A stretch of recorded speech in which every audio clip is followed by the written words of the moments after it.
একত্রিত হইয়া পরামর্শ করে বলল, না না, আল্লাহর জমিনে, আল্লাহর আসমানের নিচে আল্লাহর সবকিছু ভোগ করে শিরকি আইন বাস্তবায়ন হবে, মানুষকে শিরকের মধ্যে লাগানো হবে। আমরা বেঁচে থাকতে, গায়ে এক ফোঁটা রক্ত থাকতে বাস্তবায়ন করতে দেব না। আমার ভাইরা, দেরি না করে আল্লাহর উপর আস্থা নিয়ে 7 জন যুবক সরাসরি বাদশা দাকিয়ানুসের কাছে চলে গেল। সুবহানাল্লাহ। সাহস আছে না নাই? আরো জোরে বলেন। যুবকরা জানে, দুনিয়ার কাফের মুশরিকরা যতই শক্তিশালী হোক আর যতই তাদের পাওয়ার থাকুক, যদি তাদের সঙ্গে অ্যাটম বোম থাকুক, যতই তাদের সঙ্গে পারমাণবিক থাকুক, আসল জিনিস তাদের সঙ্গে নাই। আসল ক্ষমতার মালিক কাদের সঙ্গে?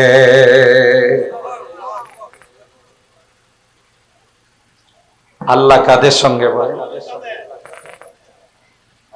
ফুটানো গরম পানি লাগবে। এই যুবক, এদিকে আসো, একবারে ফুটানো গরম পানির গ্লাস কোরআনুল কারীমের সূরা মুহাম্মাদের মধ্যে আমার আল্লাহ কয়, যালিকা বিআন্নাল্লাহা মাওলাল্লাযীনা আমানু ওয়া আন্নাল কাফিরিনা লা মাওলা লাহুম। আল্লাহ মুসলমানদেরকে ডাক দেয়া কয়, এ ঈমানদার মুসলমানেরা, ইহুদিদের কাছে, বিজাতিদের কাছে হয়তো পারমাণবিক আছে, এদের কাছে অ্যাটম বোম আছে রে, এদের কাছে অগ্নিয়াস্ত্র আছে, অত্যাধুনিক যন্ত্রপাতি আছে। মনে রাখবে, আমি আল্লাহ তাদের সঙ্গে নাই। যদি তা বাস্তবে দেখতে চাও, আমার এই ঘোষণা যদি বাস্তবে তোমরা দেখতে চাও, তাইলে একবার আফগানিস্তানের দিকে তাকাও। সোভিয়েত ইউনিয়ন, অখণ্ড রাশিয়া সর্বপ্রথম আফগানকে দখল করতে চেয়েছিল, পারে নাই, মোকাবেলা করতে পারে নাই। তারা পরাস্ত হয়ে ওখান থেকে বিদায় নিল। বিশ্বের সুপার পাওয়ার পরবর্তীতে আমেরিকা তাদের উপর দীর্ঘদিন আক্রমণ চালালো। এই ভাই, আফগান মুজাহিদদের বক্তব্য, আমাদের উপর যখন আসমান থেকে অ্যাটম বোম মারা হয়, পারমাণবিক মারা হয়, তখন ক্রিকেটারের মতো লুফে লুফে সে বোমগুলোকে ফেলে দিই। সুবহানাল্লাহ। আরো জোরে বলেন আল্লাহু আকবার। আর একটু জোরে বলেন আল্লাহু আকবার।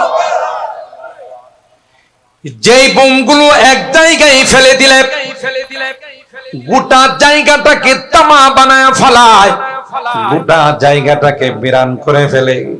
মুজাহিদরা যখন আমাদের উপর ফেলে দেওয়া হয়, ক্রিকেটার যেমন তার ক্যাচটাকে লুফে ফেলে গায়, আমরাও বোমগুলোকে বিসমিল্লাহ বলে লুফে লুফে ফেলে দিই।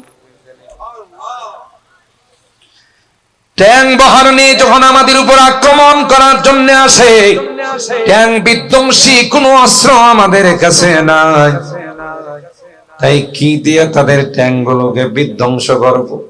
আল্লাহর কসম, মেসের কাঠির মধ্যে ঘষা দিয়া ওই কাঠিটা তাদের ট্যাং বহরের মধ্যে ফেলে দিয়ার আয়াত পড়ি, ওমা রমাইতা ইয রমাইতা ওয়ালাকিন্নাল্লাহা রামা। আল্লাহর কসম করে মুজাহিদরা কয়, আয়াত পড়ে মেসের কাঠি যখন ট্যাং বহরের মধ্যে নিক্ষেপ করি, আল্লাহর কসম রে, নিক্ষেপ করতে দেরি হয়, ট্যাং বহর গুলোকে জ্বালিয়ে পুড়ে ছাই করতে দেরি হয় না। আরো জোরে বলেন আল্লাহু আকবার।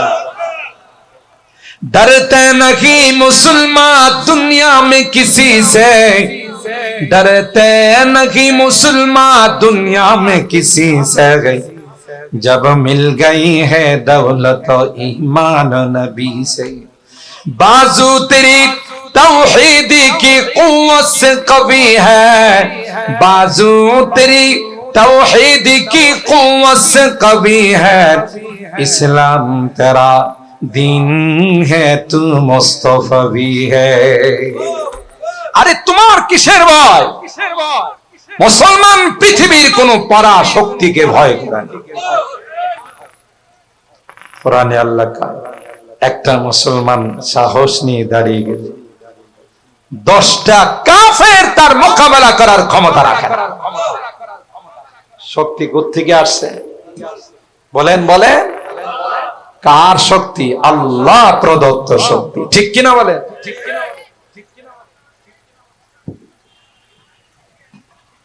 একটা পর্যায়ে আফগান মুজাহিদরা দেশের স্বাধীনতার জন্য যুদ্ধ করে আমেরিকার বিশাল বাহিনী ওখানেও পরাস্ত এই ভাই এমনি পরাস্ত হয় নাই যত আমেরিকান বাহিনী আফগানে আসছে সবগুলো আস্তে আস্তে পাগল হওয়া শুরু হয়েছে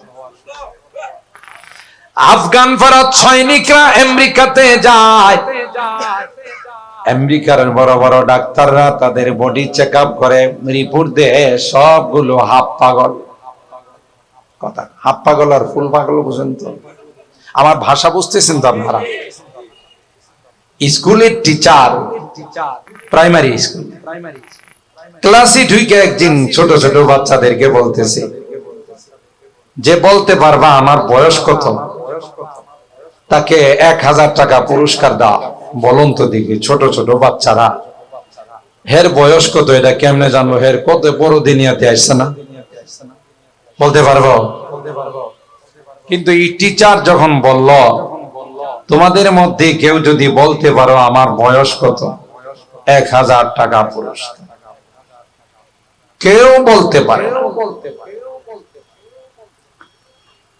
একটা ছাত্র দাঁড়ায় ইয়েস স্যার আমি পারবো তুমি পারবা হ্যাঁ কত স্যার আপনার বয়স 60 কিভাবে বুঝলেন আমার বয়স 60 স্যার আমাদের বাড়িতে একটা হাফ পাগল আছে এটার বয়স হলো 30 কত হাফ পাগলের বয়স যদি 30 হয় কাজে কাজে ফুল পাগলের বয়স কত তা আপনি তো ফুল পাগল ফুল পাগল না হলে আমাদের মতো ছোট ছোট পিচ্চি পিচ্চি বাচ্চাদেরকে আপনার বয়স জিজ্ঞাসা করেন তাতে আমার বুঝতে বাকি নাই যে আপনি ফুল পাগল আর আমাদের বাড়ির পাগলের বয়স কত 30 ওইটা হলো হাফ আর আপনি যেহেতু ফুল এই জন্য কাজে কাজে আপনার বয়স কত 60 কথা বলেন ঠিক কিনা সবগুলো আফগান ফেরত সৈনিক আমেরিকার সবগুলো আমেরিকাতে যায় আর হাফ পাগল ডাক্তাররা আমেরিকার প্রেসিডেন্টকে বলছে যদি দ্রুত তাদেরকে দেশে ফেরত না আনা হয় দ্রুত তাদেরকে চিকিৎসা না দেওয়া হয় পাবনার পাগলখানার কতটুক বড় সবচেয়ে ইন্টারন্যাশনাল পাগলখানা হয়ে যাবে আমেরিকা সুবহানাল্লাহ কইবেন না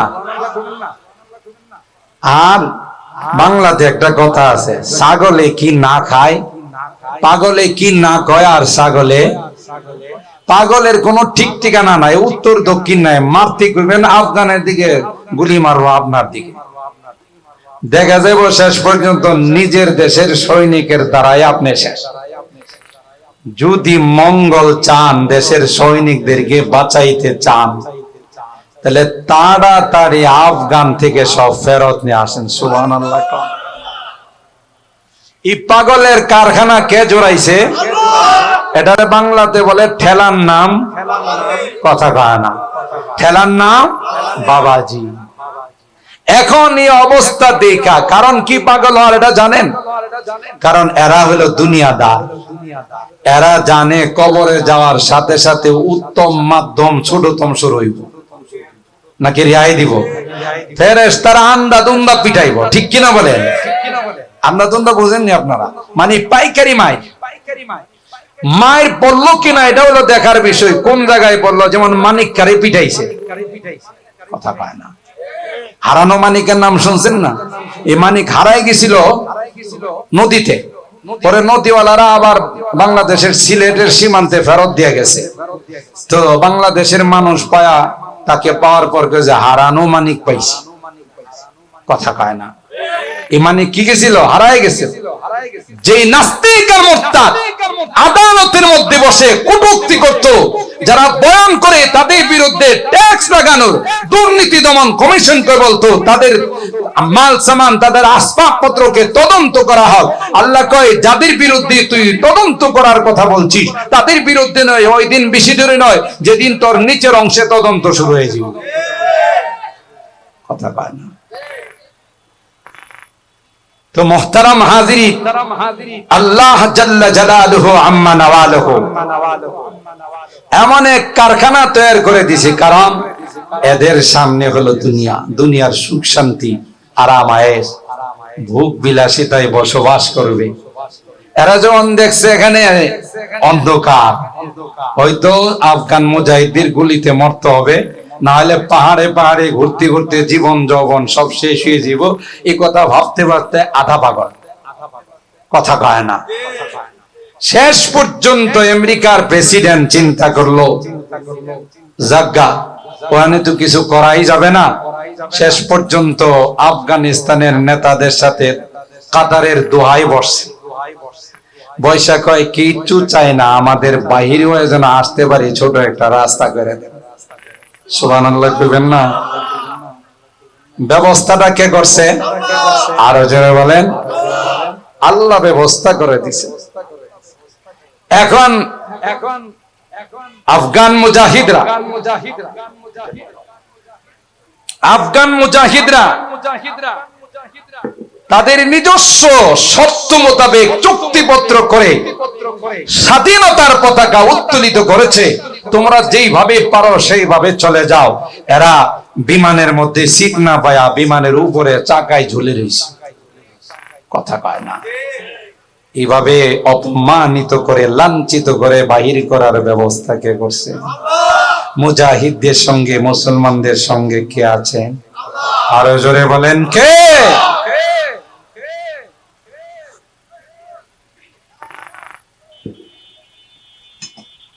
إذ قاموا فقالوا ربنا رب السماوات والأرض لن ندعو من دونه إلها لقد قلنا إذا شططا। সাতজন যুবক সুজা বাদশা দাকিয়ানুসের বরাবর গিয়ে আঙ্গুল তুলে তাফসীরের কিতাবের মধ্যে আসে, পৃথিবীর জমিনে সর্বপ্রথম যারা নারায়ে তাকবীরের স্লোগান দিয়েছিলেন ওরা আর কেউ নয়, ওরা হলো ওই আসহাবে কাহাফের সাতজন যুবক।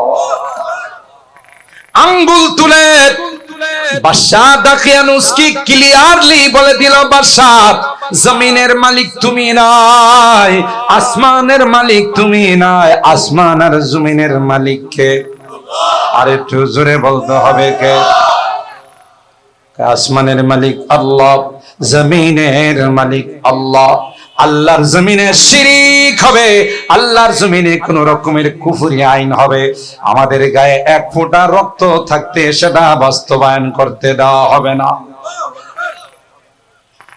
আর হারাপ তাফসীরের কিতাবের মধ্যে আসে, ওই বাদশা দাকিয়ানুস কয় তোমাদের এত বড় স্পর্ধা, তোমাদের এত বড় সাহস, আমার আইনের বিরুদ্ধে তোমরা আঙ্গুল তুলছো, আমার আইনের বিরুদ্ধে তোমরা প্রতিবাদ করছো, এক্ষুনি আমি স্পেশাল ফোর্স স্পেশাল সোর্স তাদেরকে চিতা কোবরা র‍্যাব তাদেরকে দিয়ে তোমাদেরকে অ্যারেস্ট করে এখনই জেলখানায় বন্দী করা হয়। মনে হয় সাতজন যুবক ভয় পেয়ে গেছে, কথা কয় না। আপনাদের কি ধারণা ভয় পায়? যারা ইমানদার হয় তাদের কোনো ভয় নাই, তাদের কোনো ভয় না, তারা জানে তাদের সঙ্গে কে আছে। আর হায়রা তলোয়ার নিয়ে আল্লাহর পয়গম্বর যুদ্ধে থেকে আসার পথে পয়গম্বর এক জায়গায় বিশ্রাম করতেছিলেন, সাহাবায়ে কেরামও বিশ্রাম করতেছিলেন। বুখারী শরীফের হাদিস। সবাই আরাম করতেছেন, তলোয়ারকে ঝুলাই রাখছে। গৌরেস আল্লাহর নবীর জানের দুশমন চিন্তা করলো এটা হলো সুবর্ণ সুযোগ মুহাম্মদকে হত্যা করার। নাউজুবিল্লাহ, জোরে বলেন। আপনাদের কি ধারণা সারা বিশ্ব একত্রিত হয়ে যদি আল্লাহর পয়গম্বরকে হত্যা করার চেষ্টা করে পারবে? আরো জোরে বলুন, পারবে? কেন? দায়িত্ব কে নিয়েছেন? ওয়াল্লাহু ইয়াসিমুকা মিনান নাস। আল্লাহ ডাক দেয়া কয়, হাবিব আমার, গোটা বিশ্ব মিলে যদি চেষ্টা করে আপনাকে হত্যা করার জন্য, না না, পারবে না, পারবে না। কারণ স্বয়ং আমি আল্লাহ আপনার জিম্মাদার হয়ে গেলাম। গৌরে আল্লাহর পয়গম্বরকে হত্যা করার জন্য পয়গম্বরের তলোয়ার এক হাতে নিল, তার তলোয়ার আরেক হাতে। গৌরে চিন্তা করলো মুহাম্মদ তো এখন অনিবার্য শেষ। নাউজুবিল্লাহ। কারণ মুহাম্মদের হাত থেকে কেউ মুহাম্মদকে রক্ষা করতে পারবে না। সাথীরা ঘুমিয়ে রয়েছে, মুহাম্মদের তলোয়ার আমার হাত। মারবই যখন মুহাম্মদকে ঘুমন্ত অবস্থায় মেরে লাভ নাই, একটু সজাগ কইরাই মারি। আরবরা বাহাদুর ছিল, আল্লাহর হাবিবকে ঘুম থেকে সজাগ করছে। সজাগ করে কয়, মাইয়ামনাউকা মিন্নি, মুহাম্মদ তোমার তলোয়ার তো আমার হাতে, আমার তলোয়ার তো আমার হাতে আছে। এবার বলো রে, আমার হাত থেকে তোমাকে কে রক্ষা করবে? কি বাদরি কথা দেখছ। এবার বলো, মুহাম্মদ আমার হাত থেকে তোমাকে কে রক্ষা করবে? আল্লাহর হাবিব মনে হয় ভয় পেয়ে গেছে। জোরে কন, হাই রে হাই, তোমারে মাইরা ফেলাই। আল্লাহর হাবিব জানেন আমার আল্লাহ আমার জিম্মাদার। যে মুসা নবীর জন্য লক্ষ লক্ষ সন্তানকে ফেরাউন হত্যা করল, আল্লাহ কৌশলে মুসা নবীকে ফেরাউনের কুলে পৌঁছাই দিল। কথা কয়, মুসা নবী কয়, কুলে যখন উঠলাম একটা থাপ্পড় মাইরাই দিল। কারণ বড় হলে থাপ্পড় দিতে পারে কিনা এটা জানা নাই। কথা কয় না। যেই ফেরাউন তার ক্ষমতা টিকিয়ে রাখার জন্য লক্ষ লক্ষ বনি ইসরাইলের সন্তানদেরকে হত্যা করেছে, কিয়ামত পর্যন্ত যারা তাদের ক্ষমতা টিকিয়ে রাখার জন্য, পাকা ভোক্তা করার জন্য মানুষ হত্যা করবে, আয়না ঘরে ঢুকাইবে, গুম খুন করবে, তদন্ত করলে দেখা যাবে এদের রক্তের মধ্যে ফেরাউনের রক্ত ঢুইকা আছে। আর আসতেছি কর, আল্লাহ ডাক দিয়া কয়, না না, বিশ্ব সন্ত্রাস ফেরাউন যেমন রক্ষা পায় নাই, জুলুম করে যেমন পার পায় নাই, ফেরাউনের উত্তরসূরি যারা হবে রে, ফেরাউনের বংশধর যারা পাবে, তারাও 15 বছরের ক্ষমতা 15 দিনে শেষ হয়ে যায়। কথা কয় না, জোরে বলেন ঠিক না? আলেম ওলামাদেরকে আল্লাহ ডাক দিয়া কয়, এরে নায়েবে রাসূলের দল, গ্রিক দেবীর জন্য আন্দোলন করে তোমরা জেলখানায় গিয়েছিলা। হাইকোর্টের সামনে এক দেবী রাখছিল, শান্তির দেবী। দেবী কয়, আমি সব অশান্তির কারণ, তোরা আমার শান্তি মানুষ কি কইরা? কথা কয় না। দুর্গা মা কালিমারে ডাক দেয়া কয়, মা শান্তি দিয়া যা। মা কয়, শান্তির কোনো আমার কাছে নাই। কথা কয় না। কারণ যদি আমার মধ্যে শান্তি থাকতো আমি পানিতে ডুববা মরতাম না। কথা কয় না। আর হিন্দুরা যখন দেবতাকে, মূর্তি আর দেবতাকে পূজার পর পানিতে ডুবাইয়া মারে, এরাও কয় আমরা ইব্রাহিমের অনুসারী। ব্রাহ্মণ যারা বলে বারাহিম থেকে ব্রাহ্মণ, ব্রাহ্মণ, এরাও কয় আমরাও ইব্রাহিমকে মানি। আমি বলি একবারে 100% সত্য। কারণ ইব্রাহিম খলিলুল্লাহর বয়স যখন 7 বছর হয়, তখন তার বাবা ছিল আস্থা একটা মূর্তি পূজক আজর। কথা কয় না? আন্নি আরাকা ওয়া কওমাকা ফি দালালিম মুবিন। আল্লাহু আকবার। কুদরতি কারিশমা, সুবহান। দেখছেন? আল্লাহ আল্লাহ। আস্থা একটা মূর্তি পূজক হলো আজর। তার ঘরে আল্লাহ পাঠাইছেন মুসলিম মিল্লাতের রুহানি পিতা ইব্রাহিম। ঠিক না? বিশ্ব সন্ত্রাস নিজের ক্ষুদা দাবি করছে, তার ঘরের মধ্যে 5 লেডি রানী বানায় পাঠাইছে আসিয়া। সুবহানাল্লাহ কইবেন না? زوجائے فرعون ہوئے طاہراغت، زوجائے فرعون ہوئے طاہراغت، اہلیہ لوط نبی ہو کافرہ، زادہ آزر خلیل اللہ آغت، اور کنعان روح کا گمراہ ہوا، اور کنعان روح کا گمراہ ہوا। নবীর ঘরে হয় কাফের, কাফেরের ঘরে হয় নবী। সুবহানাল্লাহ কইবেন না? ইব্রাহিম খলিলুল্লাহর বয়স যখন 7 বছর, বাবা আজার ইব্রাহিমকে ডাক দেয়, বাবা আর কত মূর্তি নিয়ে বাজারে যাব? তুই এখন একটু বড় হইছ, তুমি এখন বড় হইছ, কিছু মূর্তি নিয়ে বাজারে বিক্রি করো। তাফসীরের কথা, কোনো বানানো কথা না। আচ্ছা কোন তো দেখি আল্লাহকে ইব্রাহিম খলিলুল্লাহর মূর্তি বিক্রি করার জন্য বানাইছে? জোরে কর। মূর্তির বিরুদ্ধে আন্দোলন করার জন্য বানাইছেন, ঠিক কিনা বলেন? আর সেই ইব্রাহিম খলিলুল্লাহকে বাবা আজার কয় কিছু মূর্তি নিয়ে বাজারে বিক্রি কর। 4-5টা মূর্তি নিয়ে চৌরাস্তার মাঝখানে দাঁড়ায় ইব্রাহিম খলিলুল্লাহ জনগণকে ডাকে, কাস্টমারকে ডাকে, ভাই সব আসেন, আসেন আসেন, আমার কাছে এমন কিছু মূল্যবান জিনিস আছে যে জিনিস কিনলে আপনাদের লাভও নাই, লসও নাই। কথা কয় না? হাটহাজারী বাজারে যদি কেউ দাঁড়ায় এইরকম ভাবে অ্যাডভার্টাইজ করে, ঘোষণা দে, ভাই সাহেব ও হাটহাজারীর মানুষ আসেন, আমি কিছু দামি দামি জিনিস নিয়ে আসছি, যা কিনে নিলে আপনাদের লাভ হবে না, লস হবে না।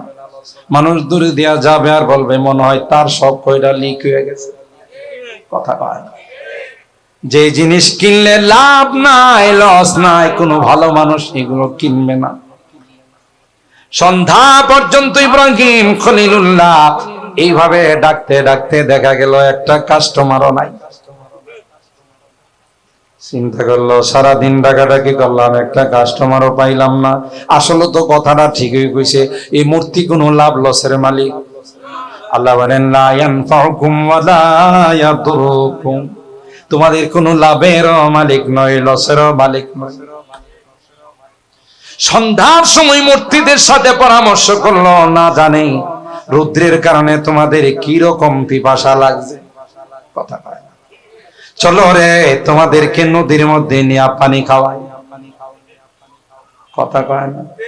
তাই না টুই না এগুলো রে নিয়ে পানির মধ্যে ফালাইছে, আর কয় জনমের পানি খা। এই যে দিনের শেষ অংশে মূর্তিগুলোরে পানি খাওয়াইছে। হিন্দুরা কয় আমরা সারা বছর যাই কিছু করি, পূজা শেষ হলে বুড়ি গঙ্গা নদীতে ফালাই। সেই দিক দিয়ে আমাদের সাথে ইব্রাহিমের সাথে কি আছে? কথা কয় না? আর হারাম, এই জন্য যারা আল্লাহর ওলি হয়, আল্লাহ তাওহীদ যাদের অন্তরে থাকে, এরা পৃথিবীর কাউকে ভয় করে না। জোরে বলুন ঠিক কিনা? যে মুসার জন্য সবাইকে হত্যা করলো, সেই মুসা ফেরাউনের ঘরের মধ্যে পৌঁছে গেল, কে রাখছেন? আর জোরে বলেন। সুতরাং আল্লাহ যাদের পক্ষে হয়ে যায় কেউ তাদেরকে কোনো ক্ষতি করতে পারে না। আল্লাহ পয়গম্বরকে গৌরে যখন ডাক দেখাই, মুহাম্মদ মাইয়ামনাউকা মিন্নি, আমার হাত থেকে তোমাকে কে রক্ষা করবে? মনে হয় আল্লাহর পয়গম্বর ভয় পেয়ে গেছে, কথা কয় না, আর জোরে বলেন। মক্কার কাফির মুশরিকরা সকালবেলা যখন ফন্নে কায়াফাকে অনুসরণ করে গাড়ে সাউরের মধ্যে পৌঁছে গেল, আবু বকর পয়গম্বরকে ডাক দিয়া কল, ও পয়গম্বর, এরা যদি একটু নিচের দিকে তাকাই রে তাইলে তো আমরা দুইজন ধরা পড়ে যাব। আল্লাহর হাবিব হযরতে আবু বকরের সিনার মধ্যে হাত রাইখা কয়, লা তাহজান ইন্নাল্লাহ মা'ানা। এ আবু বকর, টেনশনের কোনো কারণ নাই, এখানে শুধু আমরা দুইজন নয় রে, ইন্নাল্লাহ মা'ানা, আমাদের সঙ্গে কে আছেন? আরো জোরে বলেন। এরা আমাদের কিছুই করতে পারবে না, কারণ আল্লাহর সাহায্য আমাদের সঙ্গে আছে। গৌরসকে আল্লাহর নবী মুস্কি হাসি দিয়া কয়, কোন শব্দ উচ্চারণ করে না, ইসমে আজম আল্লাহ বলে ডাক দিছে। সুবহানাল্লাহ বলেন। তাফসীরের কিতাবের মধ্যে আসে, আল্লাহর হাবিব আল্লাহ ইসমে আজম বলতে দেরি হয়, গৌরসের গোটা বডির মধ্যে কম্পন শুরু হতে দেরি হয় না। আর জোরে বলেন আল্লাহু আকবার, আর একটু জোরে বলেন আল্লাহু আকবার।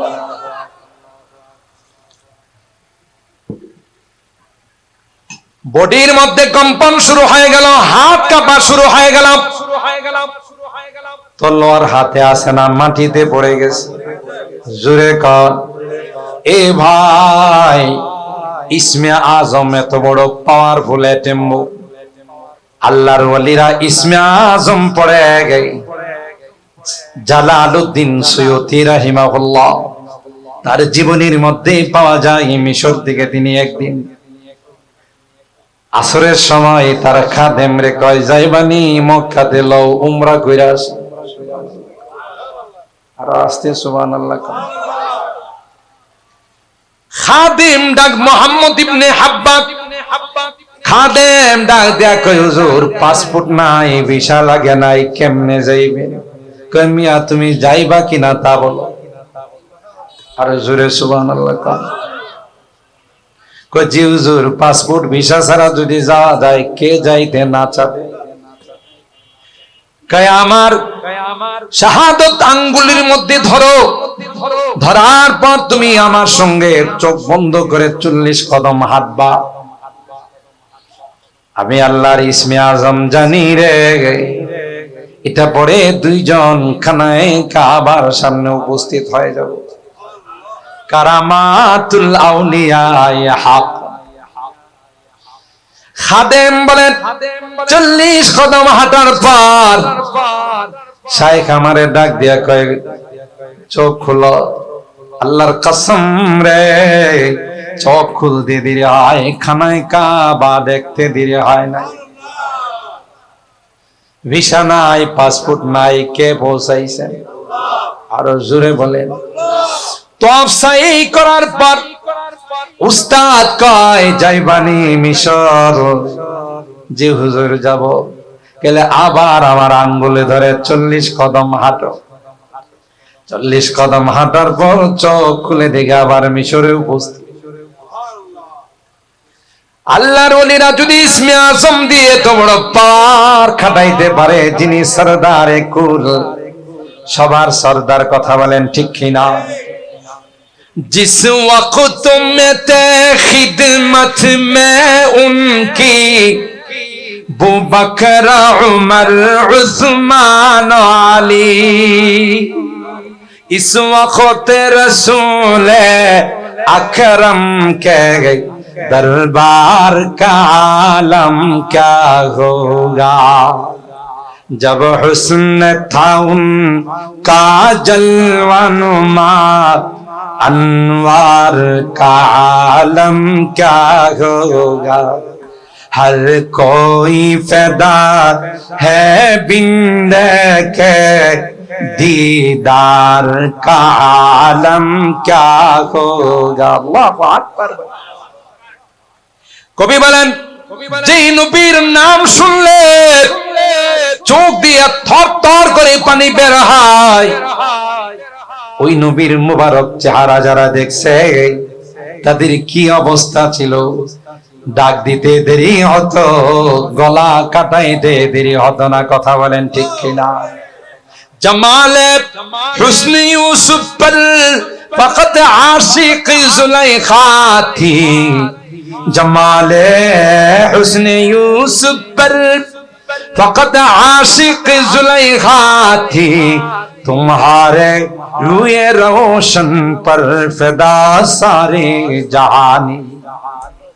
यूसुफ पैगम्बरे সৌন্দর্য দেখে মিশরের নারীরা শুধু আঙ্গুল কাটছে। وقطعنا أيديهم وقلنا حاشا لله ما هذا بشرا إن هذا إلا ملك كريم। আঙ্গুল কাইটা কই বাপরে বাপ, এটা মানুষ না রে, এটা তো ফেরেশতা। সুবহানাল্লাহ। কবি বলতেছেন জামালে হুসনি ইউসুফ पर फकत आशिक जुलेखा थी।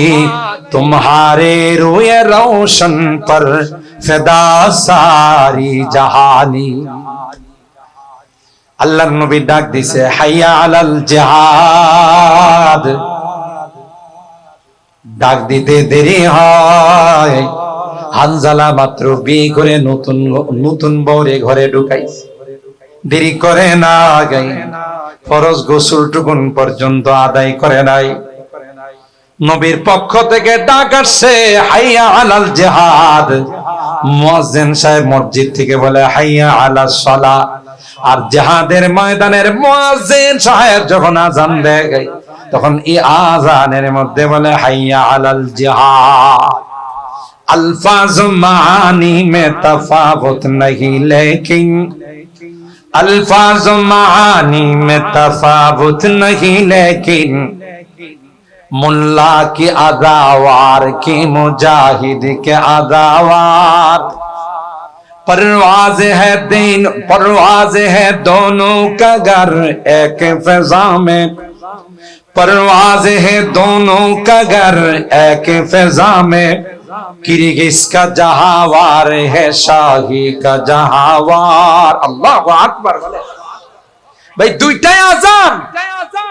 এক আযানে বলে হাইয়া আলাল জিহাদ, জিহাদের সাহাবায়ে کرام এই আওয়াজ শুনলে আর দেরি করতেন না, গলা কাটানোর জন্য যুদ্ধের ময়দানে। ঠিক কিনা বলেন? কে আছো সে বীর আয় ছুটে আয়, খোদার পথে জীবন বিলায়। কে আছো সে বীর আয় ছুটে আয়, খোদার পথে জীবন বিলায়। খোদার পথে জীবন বিলায়। ও পয়গম্বর,